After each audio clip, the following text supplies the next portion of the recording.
Ladies and gentlemen, let's Red Gaming Tentacle video. We're going to be further discussing more information on the Xbox One.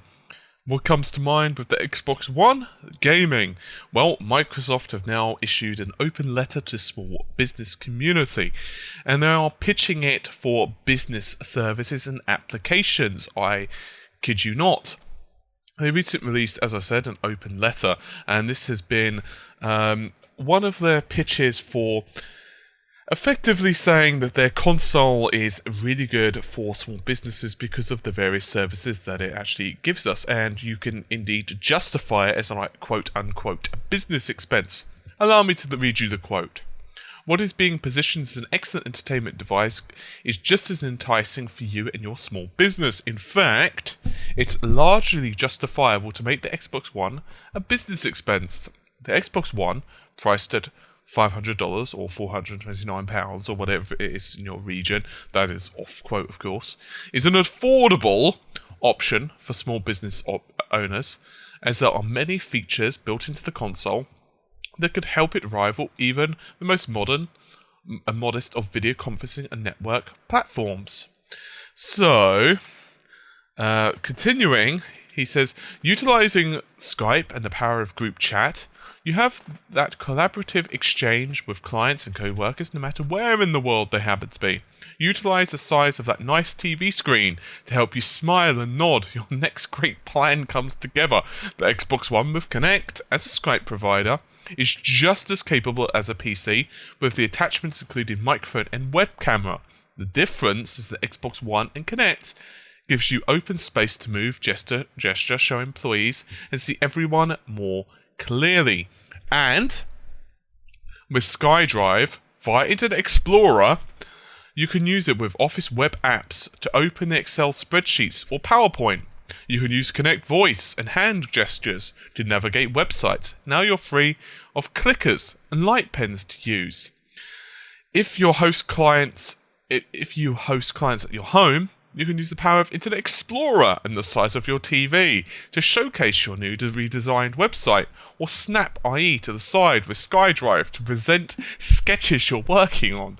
Because Internet Explorer has access to the web Office apps, pair that with Wi-Fi keyboard and mouse, and you have the means to edit documents when necessary, even if you're not near your PC. The app story of the Xbox One has yet to be written, therefore it is entirely possible to find apps down the road that could be beneficial to you and your business.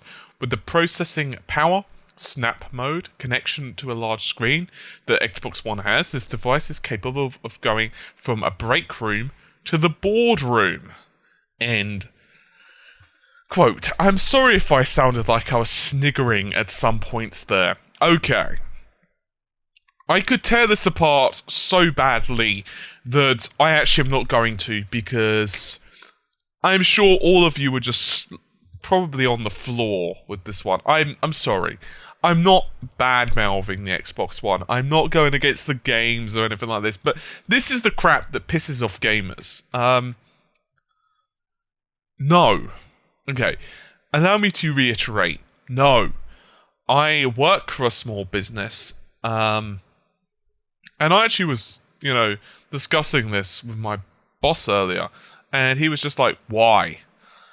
And I've been reading comments as well on various websites on this, and they've all said the same thing. Why? Okay, you can connect it to your TV. It's a HDMI connection. You could connect it to any TV, to a laptop or whatever. Hell, my smartphone can connect to a TV. It's not really a big thing at all. Okay, Wi-Fi keyboard and so forth. Okay. Well, that's certainly unique, and I'm glad that's been added. Skype. If only you could get that on any other device.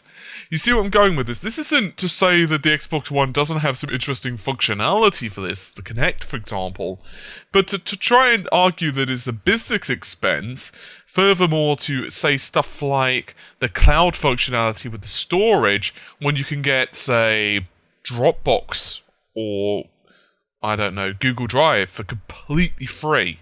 Up to a certain storage space, of course, but even if you're paying for that, it's basically bupkis per megabyte. And then, of course, there are other options as well. I'm not going to go into, but cloud-based options if you really have to pay and you don't want one of those two options because they simply will not do you for whatever particular reason.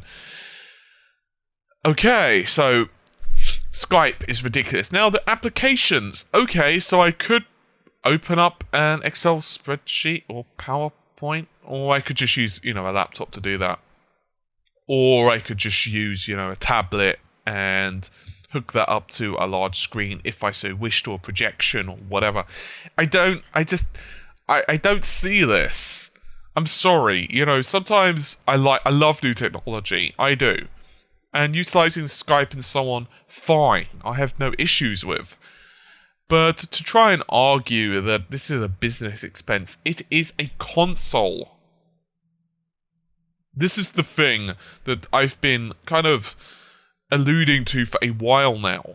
We don't want this stuff. Gamers really don't. Okay, maybe the odd gamer here or there does want to do some of this stuff.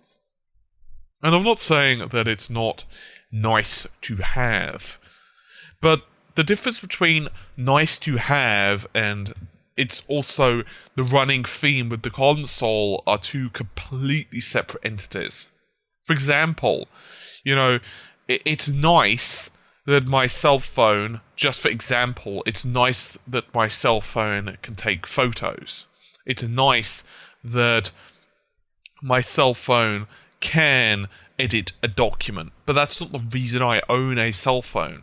The reason I own a cell phone is because I need to make calls. I need to text someone, I need to call someone. You could better well bloody believe that if the phone started to put the functions of a phone, in other words, actually calling someone second, I wouldn't want that phone. And this is another problem, by the way, smartphones in terms of their battery life as a complete offhand.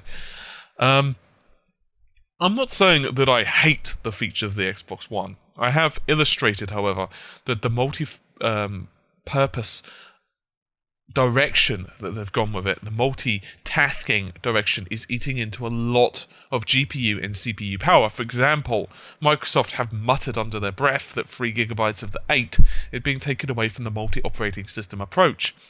Furthermore, under the same muttering, they also pretty much confirmed that the 10% of the GPU power of the Xbox One has been eaten up by operating system functionalities. This would be stuff like the gestures for the hands and the various sliding and the snapping that they're all proud of. 10% of the 1.24? Yes, I don't see that as a good idea, and this isn't something that we gamers want. I'm not saying that they're going to piss everyone off with this. I'm not saying that is, like the online DRM issue. At the same time, it's an absurdity.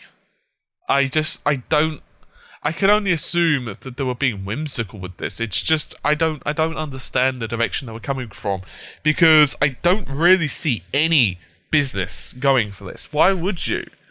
A laptop now in the UK is really cheap, especially if you were to get something like one of the Google laptops, or hell, if you wanted to go really, really, savvy and you wanted to get, say, a tablet. You could do that. You could get a cheap laptop, or you could even just use a PC. There's so many different options, and they give you so much more flexibility. Okay, so you've got the microphone and webcam on the Xbox One, but that's not exactly amazing technology. What's a webcam cost? A 720p webcam. How much is that? How much are they? Like £15 for a decent one? You can pretty much get one from Amazon or wherever the hell you want to get one for basically nothing now. They sell them in supermarkets, for the love of God. So I don't really get what they're coming with this stuff. I don't really think they're going to be getting sales from small businesses for this stuff. Sure, if you want, I can understand some of the cooler features with this. For example, if you wanted to set up various slides or whatever, you just happen to own an Xbox One, that could be nice. But I don't think anyone really wants to buy this. I mean, sure, the Kinect could have some cool functionality with this. It could be a cheap way to do that and look kind of awesome. But in terms of actual functionality with the web apps, for example, they've not been proven. I don't see why you would buy something that's not been proven. More to the point, you can just get all this stuff for completely free anyway. OpenOffice, for example, on a laptop. Google Docs, completely and utterly free technology. I don't see why you'd, rely on a $429 or a $500 console to do this for you. It just doesn't make sense. You can get a laptop for, £100 cheaper. And I'm not saying that necessarily the laptop is a better piece of technology. I'm just saying that for most businesses it will do the job. More to the point, it's completely portable as well. That's the thing. What's the Xbox going to do without a power source or without being connected up to a screen? Nothing. At least with the laptop, you can take it with you. At least with a tablet or a PDA or whatever system, you can actually take it with you. And so, I don't know. As someone who works in a small business, as someone who knows technology quite well, I just don't see a point with this at all. As I said, I'm not saying it doesn't have interesting uses. I think for classroom environments and stuff, it could be kind of cool. For learning, it could be kind of cool as well. For programming and that type of thing, it could have some interesting uses. But for small businesses and so forth, I don't think anyone's really going to want to justify the Xbox One as a business expense, unless, you're a games programmer or something. In which case, fantastic. Anyway, this has just been a bit of one of those really odd stories, but not really anything to do with gaming, at least in my personal opinion, just one of those odd ones. Anyway, hopefully you've enjoyed my somewhat odd rant, and I will leave you guys to it. Take care, and bye for now.